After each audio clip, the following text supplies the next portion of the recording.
The first paddle, really you paddle at two halves. Even with the first paddle, you've got the first 5-6k, really twisty, a lot more flow, and depending on the level, a marked difference in the amount of flow. So if you're at all a bit tippy in your boat, just take it easy for the first 5 or 6k, and you get to this corner where we are now, Ivanhoe Northcote and Fairfield Boathouse, and then the river opens up. Still got a little bit of flow, but not as twisty, not as many rapids. And then you've got another, I think it's 6k from here to Dights Falls where you got your portage. So things to be careful of. You've got lots of submerged branches in the river, especially at this level. We're now about -0.2. There's a website you can go to, Melbourne Water, to check out the river levels, which I highly recommend before the race. So at least on race day you know what the level's going to be, and if you've got an understern rudder like the Bites Eye paddle, if you know to steer clear of the banks, otherwise you just lose your rudder. And there's more rocks, more sticks exposed, less flow too when it's lower. A level anywhere above 0.5 is really nice for this river. You really get some assistance, so you'll get to Dights Falls really quickly. 17k will fly. Go paddling, you can't really eat too much when you're moving. Obviously your hands are going back and forward, so have a good drink system and really try and plan to have a gel at Dights Falls, which is a halfway point for the pad, or if you want something more solid, have something there. It's a 400 metre portage. Just jog that, have something to eat, and leaves the paddling legs for actually moving forward, and try not to stop and have an emergency gel on your VFD for the last 10k you really die. But other than that, you should be able to get through. Yeah, so here we are at the end of the paddle, so this is the final destination when you finally get to the end. It's absolutely one big adventure. The feeling when you get here is just awesome. You start the second paddle, and not too long after the start of the second paddle you start coming through the city, and even if you're feeling tired or you're feeling absolutely stuffed, it gives you like a new lease of life. You can kind of feel the finish line, you start to see people, you start to hear people are cheering you along the river, and you pass a cafe that's kind of in the middle of the river, and there's just people all sitting there having a drink and a coffee, and they're all just giving you the hoot. And when you see them, you kind of know that you're on the final leg and that you're nearly there.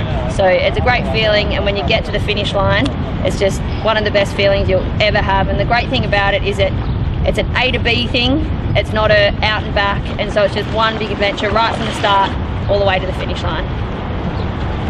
Right, I started second paddle at Dights Falls, so you've got about 400 metre portage, and at the end of the portage you've got two options. At Dights Falls equals onto a corner, so you've got some moving water going around a left-hand bend, so it's fairly swift. So we wouldn't really call it rapids, but just bumpy water. So if you've got an understern rudder, it's a real choice. You don't know if you can take your rudder off. So two choices: you've got a trailing rudder, you can get in early. If you've got an understern rudder, you've got to get in a bit later, so it probably adds another 100 metres to your run, past this willow tree, but still pretty straightforward entry.